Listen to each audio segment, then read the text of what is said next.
सुबह का समय, गांव का एक छोटा सा घर जिसके आंगन में तुलसी का एक पेड़ लगा था। चिड़ियों की चहचहाहट के बीच घर की छोटी बहू रमा झाड़ू लगा रही थी। बड़ी बहू सुधा बरामदे में बैठी चाय पी रही थी। बूढ़ी माँ तुलसी पर जल चढ़ा रही थी। सारा घर का काम मुझसे ही क्यों कराया जाता है? न कोई मदद, न कोई मान। मेरा तो जीना हराम कर रखा है। तू तो काम में लगी रहती है रमा। तुझे काम किए बिना चैन ही नहीं आता। आपकी तरह नहीं हूँ जो पूरे दिन बस आराम ही करना चाहती है। अरे रमा, जुबान संभाल कर बात कर। बड़ी बहू से इस तरह बात करते शर्म नहीं आती? माँ जी, मैंने कुछ गलत नहीं कहा, बस मन में था तो निकल गया। घर का पुराना रसोई घर जहाँ रमा अकेले खाना बना रही थी। सुबह से अब तक एक पल भी नहीं बैठी। माँ जी को तो बस बड़ी बहू में ही देवी दिखती है और मैं तो बस नौकरानी बनकर रह गई हूँ। तभी रमा का पति मोहन रसोई में आता है। रमा, कुछ मदद कर दूं? नहीं जी, आप तो बस मजदूरी करने जाने की तैयारी कीजिए, जैसा कि आपके घर वाले चाहते हैं। मैं कर लूंगी घर का काम अकेले। रमा, माँ को कुछ समझाना मुश्किल है। वो बचपन से ही भैया को ज्यादा मानती आई हैं और बहू के रूप में भी वो सुधा को ही देखती हैं। दोपहर का समय, आंगन में चारपाई पर माँ और सुधा बैठी थी। सुधा बेटी, तू तो इस घर की लक्ष्मी है। तेरे भाग्य से ही मेरे घर में पोती हुई है। माँ जी, ये सब आपका आशीर्वाद है। और उस रमा को देखो, वो तो बस अपनी दुनिया में मस्त रहती है। हाँ, बस खुद को ही चालाक समझती है वो। तेरे जैसे संस्कार थोड़े ही हैं उसमें। रमा दूर से सब सुन रही थी। उसकी आंखों में आंसू आ जाते हैं। रात का समय, सब खाना खा चुके थे। रमा चुपचाप बर्तन धो रही थी। रमा, तुम्हें बुरा लगा जो माँ ने कहा? देखो, मैं माँ की तरफ से माफी मांगता हूँ। नहीं मोहन, अब तो आदत सी हो गई है, लेकिन दर्द तो होता ही है ना। रमा, हम अभी कुछ बदल तो नहीं सकते, पर मैं हमेशा तुम्हारे साथ हूँ। बहू, मोहन को समझा दो कि रमा को ज्यादा सिर चढ़ाना ठीक नहीं। औरतों को उनकी जगह पता होनी चाहिए। आप चिंता ना करें माँ जी, मैं सब संभाल लूंगी। सुबह का समय, रमा रोज की तरह जल्दी उठ चुकी थी और चूल्हे पर चाय चढ़ा रही थी। बाहर से माँ और सुधा की हंसी की आवाज आ रही थी। मेरी तो हर सुबह एक जैसी होती है, कोई बदलाव नहीं, बस काम, ताने और तिरस्कार। क्या यही लिखा था मेरे भाग्य में? तभी रमा की सास रसोई में आती है। रमा, सुधा के लिए अदरक वाली चाय बना देना। आज उसकी तबीयत थोड़ी नासाज है। मेरी भी तो रात से तबीयत ठीक नहीं है माँ जी, फिर भी आपने मुझसे कुछ नहीं पूछा। ओह, अब बीमारी के बहाने बनाने भी सीख लिए तूने। अरे सुधा से कुछ सीख, जो बिना शिकायत सब करती है। रमा चुपचाप आंसू रोकते हुए चाय में अदरक डालने लगती है। उधर बड़ा भाई रमेश काम से लौटता है। माँ, मैं आ गया। आ बेटा, थक गया होगा। सुधा, जल्दी से पानी ला। अभी लाई माँ जी। रमा सब देख रही थी कि किस तरह बड़े बेटे और बहू का सम्मान किया जा रहा है, लेकिन उसे कोई नहीं पूछ रहा। इसके बाद आंगन में पूरा परिवार साथ बैठता है, केवल रमा को छोड़कर। रमेश बेटा, हमें अपनी पोती के लिए अच्छे स्कूल का इंतजाम करना होगा। तेरी बेटी बहुत होशियार है। हाँ माँ, कल ही शहर चलकर देखता हूँ। अरे हाँ माँ जी, हमारी पिंकी तो सब में अव्वल आएगी। माँ, रमा भी तो पढ़ी लिखी है। वो भी घर के बच्चों को ट्यूशन पढ़ा सकती है। इस बहाने कुछ कमाई हो जाएगी। हमें किसी परदेसिन की पढ़ाई की जरूरत नहीं। हमारी बहू तो सुधा है, रमा तो बस बोझ है। सन्नाटा छा जाता है। रमा कलेजे पर हाथ रखकर दूर खड़ी सब सुनती है। रात का समय, मोहन और रमा अपने कमरे में बात कर रहे थे। रमा, मुझे शर्म आती है कि मैं तुम्हारा पति होकर भी मैं कुछ नहीं कर पाता। ऐसा मत कहिए, आप ही तो मेरी सबसे बड़ी ताकत है। आप हैं तभी मैं सह पा रही हूँ। एक दिन सब बदलेगा रमा, बस थोड़ा धैर्य रखो। धैर्य की भी एक सीमा होती है मोहन जी। पता नहीं कब हमारे जीवन में खुशहाली आएगी। अगले दिन गांव की चौपाल पर बुढ़िया एक औरत से बात कर रही थी। आपकी सुधा तो बड़ी किस्मत वाली निकली, सब उस पर मरते हैं। और उस रमा को देखो, लगता है जैसे कोई साया उस पर चढ़ा हो। हाँ बहन जी, मेरी सेहत का ख्याल भी मेरी बड़ी बहू सुधा ही रखती है। रमा घर में तो है लेकिन मन में नहीं। बिना संतान के बहू का क्या मोल। यह बात रमा सुन लेती है, जो पास से पानी का मटका लेकर गुजर रही थी। उसका चेहरा तमतमा उठता है, लेकिन वो कुछ नहीं कहती। शाम का समय, अपने कमरे में माँ बिस्तर पर लेटी थी। आज उसके हाथ कांप रहे थे, चेहरा पीला पड़ चुका था। रमा उनके पास बैठकर उनका सिर दबा रही थी। माँ जी, आज आप बिल्कुल भी ठीक नहीं लग रही हैं। चलिए अस्पताल चलते हैं। नहीं, जरा सी थकान है। सुधा से कहो तुलसी का काढ़ा बना दे। मैं बना लाती हूँ माँ जी, लेकिन मुझे लगता है अब देरी नहीं करनी चाहिए। तभी मोहन कमरे में आता है। रमा ठीक कह रही है माँ, आपकी हालत ठीक नहीं है। मैं भैया को बुलाता हूँ।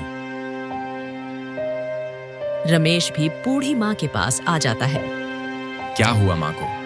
रमेश जी, अचानक से माँ के हाथ पैर ठंडे हो गए और इन्हें सांस लेने में भी तकलीफ हो रही है। चलो देर मत करो, गाड़ी निकालो मोहन, माँ को तुरंत अस्पताल ले चलते हैं। दोनों भाई माँ को लेकर अस्पताल पहुंचते हैं। अस्पताल का इमरजेंसी वार्ड। डॉक्टर माँ को स्ट्रेचर पर लेकर अंदर ले जाते हैं। दोनों भाई बाहर बेचैन खड़े थे। रमा और सुधा पास में चुपचाप बैठी थी। आप बहुत देर से लाए हैं। इनकी हालत पहले ही बहुत बिगड़ चुकी थी। इन्हें सीवियर कार्डियक अटैक हुआ था। क्या मतलब डॉक्टर साहब? हमें खेद है, आपकी माँ अब इस दुनिया में नहीं रही। सन्नाटा छा जाता है। सुधा रोने लगती है। रमा की आंखों से भी आंसू बहते हैं, लेकिन वह संयमित रहती है। माँ ऐसे कैसे चली गई? मैं तो उन्हें अपनी बेटी के स्कूल एडमिशन के लिए अपने साथ शहर ले जाने वाला था। माँ को कभी खुद की चिंता ही नहीं थी। वो हमेशा किसी और की चिंता में ही लगी रहती। इसके बाद दोनों भाई और गांव के कुछ बुजुर्ग मिलकर बूढ़ी माँ का अंतिम संस्कार कर देते हैं। शाम को कुएं पर गांव की औरतें आपस में बात कर रही थीं। अरे तूने देखा किया, रमा तो उनके लिए सब कुछ करती थी, फिर भी बूढ़ी माँ ने सुधा को सिर पर चढ़ा रखा था। जब भाग्य फूटे हों तो अपना भी पराया हो जाता है। अब ये सच आज तक किसी से छुपा है। घर पर मोहन और रमा आपस में बातें कर रहे थे। रमा, तुमने माँ को आखिरी समय तक नहीं छोड़ा। उन्होंने तुम्हारे लिए कभी कुछ अच्छा नहीं कहा, फिर भी तुम माँ को इतना अच्छा समझती हो। मैंने माँ को माँ की तरह चाहा, पर उन्होंने मुझे बेटी की तरह नहीं। फिर भी मैं अपनी इंसानियत नहीं खो सकती थी। 1 महीने बाद आंगन में दोनों भाई बैठकर माँ की जमीन जायदाद के कागज ढूंढ रहे थे। तभी एक पुरानी लोहे की पेटी से माँ की संपत्ति से जुड़े दस्तावेज निकाले गए। रमा और सुधा थोड़ी दूरी पर बैठी सुन रही थी। देखो मोहन, कुल मिलाकर 5 बीघा जमीन है और पुराना घर। अब इसे हमें आपस में बांटना है। हाँ भैया, आधा आधा बांट देते हैं, यही ठीक होगा। नहीं, ऐसा नहीं चलेगा।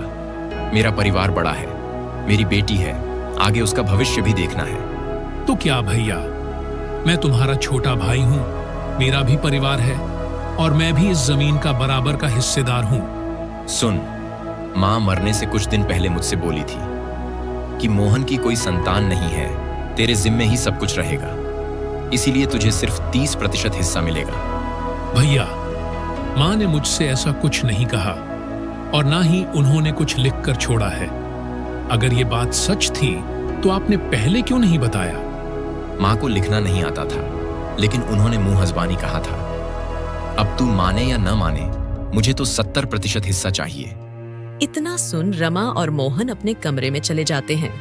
अब तो माँ भी नहीं रही जो सच का फैसला कर सके, और आपके भैया इतने चालाक हैं कि वो आपकी कोई बात नहीं चलने देंगे।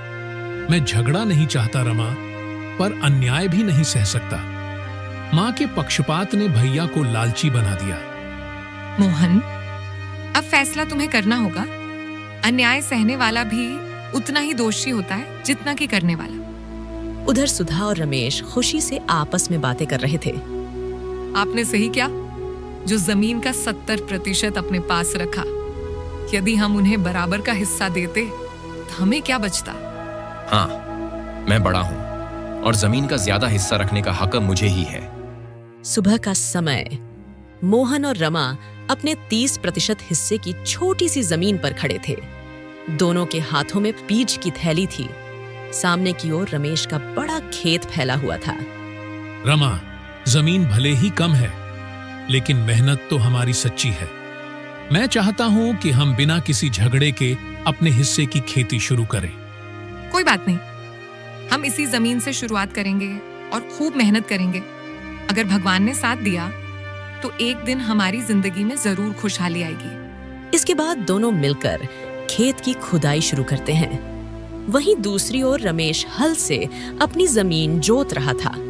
तभी सुधा पानी लेकर आई और रमेश से कहने लगी, जरा देखो तो, हमारा खेत पूरा पसरा पड़ा है और उन दोनों को देखकर ऐसा लग रहा है जैसे किसी बाड़े में खेती कर रहे हैं। चिंता मत करो, माँ का आशीर्वाद है हम पर। अब देखना हमारी फसल कैसे लहलहाएगी। मोहन तो बस पढ़ा लिखा किसान है, असली खेती करना उसे आता नहीं।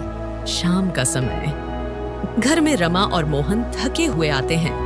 रमा, आज पूरी जुताई हो गई, कल से बीज डालना शुरू करेंगे। हाँ, हमारा खेत छोटा जरूर है, लेकिन इसमें हमारा पसीना और सच्चाई दोनों बोई जाएगी। दोनों मुस्कुराते हैं, पर आंखों में अब भी थोड़ी चिंता थी। अगली सुबह गांव के चबूतरे पर कुछ बुजुर्ग बातें कर रहे थे। सुनो, रमेश ने तो बिना पंचायत की बात माने ही ज्यादा जमीन पर कब्जा कर लिया। मोहन भी जमीन कम होने के बावजूद भी खूब मेहनत कर रहा है। यही तो असली किसान की पहचान है। कुछ हफ्तों बाद दोनों खेतों में फसल उगने लगती है। रमेश का खेत फैला हुआ था, लेकिन उसमें जगह जगह सूखापन था। वहीं दूसरी ओर मोहन का छोटा सा खेत हरा भरा दिख रहा था। गांव वाले गुजरते हुए चर्चा करते हैं, कम जमीन में भी मोहन की फसल देखो कितनी लहलहा रही है। यही होता है सच्ची मेहनत का परिणाम। रमेश ने तो काम बेलों से करवाया, लेकिन मोहन ने अपने आप खेत की खुदाई की और बीज डाला। रात का समय हल्की बारिश हो रही थी। मोहन और रमा एक दूसरे को देख रहे थे। कभी कभी लगता है कि माँ ने जो किया वो शायद हमारी परीक्षा थी। हाँ, और हम उस परीक्षा में पास होंगे क्योंकि हम सच्चाई के रास्ते पर हैं। सुबह का समय खेत में हल्की बारिश के बाद की मिट्टी की खुशबू आ रही थी। मोहन अपने खेत में खड़ा फसल को निहार रहा था। रमा टिफिन लेकर आती है और फसल को लहराता देख खुश होती है। देखिए ना मोहन जी, हमारे छोटे से खेत की फसल कितनी हरी भरी है। लगता है जैसे धरती मुस्कुरा रही हो। रमा, ये सब तुम्हारे भरोसे और हमारी सच्ची मेहनत का फल है। हम कमजोर नहीं हैं, बस शांत हैं। दूसरी ओर रमेश का खेत, जहां सूखे और कीड़ों का प्रकोप था। रमेश परेशान चेहरा लिए खेत का निरीक्षण कर रहा था। सुधा पास में खड़ी थी। ये क्या हाल हो गया है हमारी फसल का? इतनी बड़ी जमीन और फसल आधी भी नहीं बची। रमेश, मुझे लगता है कि हमारी फसल को पानी समय पर नहीं मिला और बीज भी अच्छे नहीं थे। ऊपर से कीट भी लग गया। अब हम क्या करेंगे? वो देखो, मोहन की छोटी जमीन में इतनी फसल और हमारे यहाँ सब चौपट। उसे तो बस किस्मत का साथ मिला है। मेहनत करना उसके बस की बात नहीं है। कुछ दिन बाद गांव की मंडी में सभी किसान अपनी फसल बेचने आए थे। मोहन अपनी फसल लेकर पहुंचता है। व्यापारी उसके फसल को देखकर दंग रह जाते हैं। वाह मोहन जी, ऐसा शुद्ध अनाज बहुत समय बाद देखा है। हम इसके बाजार भाव से भी ज्यादा दाम देंगे। धन्यवाद साहब, ये सब मेहनत और धरती माँ की कृपा है। वहीं दूसरी ओर रमेश खड़ा था, जिसकी फसल व्यापारी वापस कर देते हैं। आपके अनाज में नमी और कीट है, हम नहीं ले सकते रमेश जी। ठीक है, कुछ दाम दे देना, पर मेरा अनाज खरीद लो। माफ कीजिए, हम नहीं ले सकते, ये हमारे गोदाम में सड़ जाएगा। इसके बाद रमेश दुखी मन से अपना अनाज वापस लेकर घर आ जाता है। रात का समय रमेश और सुधा आपस में बहस कर रहे थे। कहते थे माँ ने 70% दिया है तो राज करेंगे। अब देखो हाल, मोहन आधी जमीन में 2 गुना कमाई कर रहा है। पता नहीं क्यों माँ की दी गई जमीन तो मिल गई, पर चैन नहीं मिला। गांव के कुछ बुजुर्ग और किसान लोग पीपल के पेड़ के नीचे बैठकर बातें कर रहे थे। अरे भाई, इस बार तो मोहन ने कमाल कर दिया। इतनी कम जमीन में इतनी बढ़िया धान की फसल, मानो खेत में सोना उगाया। सच कह रहा है तू रघुवीर। हम लोगों की तो 8-8 बीघे की फसल भी उसके सामने फीकी लग रही है। लगता है उसने जैविक तरीका अपनाया, खाद भी खुद बनाई और समय पर खेत की देखभाल की। उसकी मेहनत रंग लाई। मोहन भाई जैसे लोग ही गांव का नाम रोशन करते हैं। कुछ साल बाद अब मोहन के पास आधुनिक ट्रैक्टर, ट्यूबवेल और एक गोदाम था। मोहन ने अब कई गुना जमीन बढ़ा ली थी। रमा एक रजिस्टर में हिसाब लिख रही थी। मोहन एक व्यापारी से मिलकर लौटता है। रमा, इस बार की फसल ने हमारी मेहनत को 4 गुना कर दिया। मैंने गांव के पास की 2 बीघा जमीन और ले ली है। ये तो बहुत खुशी की बात है मोहन जी। ईश्वर की कृपा और आपकी मेहनत रंग लाई है। माँ के जाने के बाद हमने बहुत सहा, पर अब सब कुछ ठीक हो गया। रात का समय घर में सन्नाटा था। रमेश की बेटी खाट पर लेटी थी, जो बीमारी की वजह से काफी कमजोर हो गई थी। रमेश और सुधा उसकी ओर चिंतित निगाहों से देख रहे थे। एक कोने में दवाइयों की थैली रखी थी। रमेश, दवाई की आखिरी खुराक भी दे दी। डॉक्टर कह रहा है कि ऑपरेशन जरूरी है। सुधा, 2 बीघा जमीन बेच चुका हूं, अब कुछ भी बचा नहीं।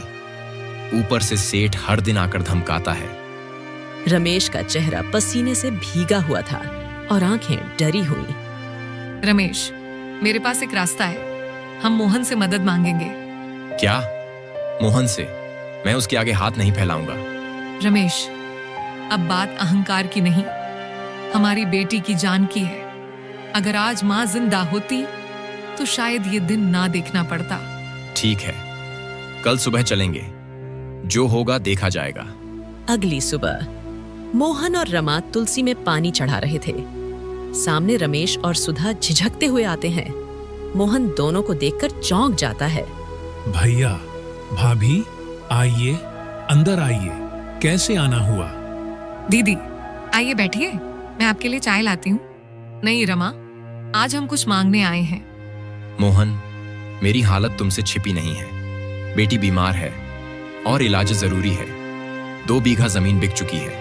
अब बस वो बची है जिसे कभी मैंने माँ के बहाने तुमसे छीन लिया था। भैया, आप बैठिए। ये घर भी आपका है और हम भी। कहिए, कितना चाहिए? मोहन, सेठ रोज धमका रहा है। कहता है अगर मेरे पैसे वापस नहीं मिले तो जमीन पर कब्जा कर लूंगा। आप चिंता मत कीजिए भैया, मैं कल ही अस्पताल का पूरा खर्च उठाऊंगा और सेठ का कर्जा भी चुका दूंगा। मोहन, मैंने तुम्हारे साथ बहुत अन्याय किया, तुमसे तुम्हारा हिस्सा छीना, और बदले में आज मैं खुद ठोकर खा रहा हूं। भैया, समय सबसे बड़ा शिक्षक है। जो कुछ भी हुआ वो सबक था, लेकिन हम अब भी भाई हैं, और भाई मुसीबत में साथ नहीं आएगा तो कौन आएगा? उधर रमा और सुधा आपस में बात कर रही थी। रमा, हमने तुम्हें कभी नहीं समझा, पर आज जब सब छिन गया तब एहसास हुआ कि रिश्तों से बड़ा कुछ नहीं होता। दीदी, बीते दिनों को भूल जाइए। अब हमें मिलकर भविष्य के बारे में सोचना चाहिए। दोपहर का समय। अस्पताल के एक कमरे में रमेश की बेटी बिस्तर पर लेटी थी। उसका इलाज चल रहा था। मोहन डॉक्टर से बात कर रहा था। रमा और सुधा पास में बैठी थीं। अब घबराने की जरूरत नहीं, बच्ची का इलाज सही समय पर हो गया। बच्ची अब धीरे धीरे स्वस्थ हो जाएगी। धन्यवाद डॉक्टर साहब। आप और मोहन दोनों ने मेरे बच्चे को दूसरी जिंदगी दी है। भैया, मेरे लिए आपका झुकना सबसे बड़ा बोझ है। बस अब ये बात हमेशा याद रखिए, हम परिवार हैं। कुछ दिन बाद घर में सब मिलकर बैठते हैं। एक बड़ी चौकी पर चटाई बिछी थी। मोहन, रमा, रमेश, सुधा और बच्चा। रमा, अगर तुम न होती तो आज हम न जाने किस हालत में होते। दीदी, घर में जब कोई गिरता है तो दीवार बनकर नहीं, हाथ बनकर उठाना चाहिए। मोहन, मैंने मां के पक्षपात को सच मान लिया और तुझे पराया। आज समझ में आया कि जमीन बढ़ सकती है पर भाईचारा नहीं। अगर मां होती तो शायद आज वो भी गर्व करती कि हमने अपने रिश्तों को बचा लिया।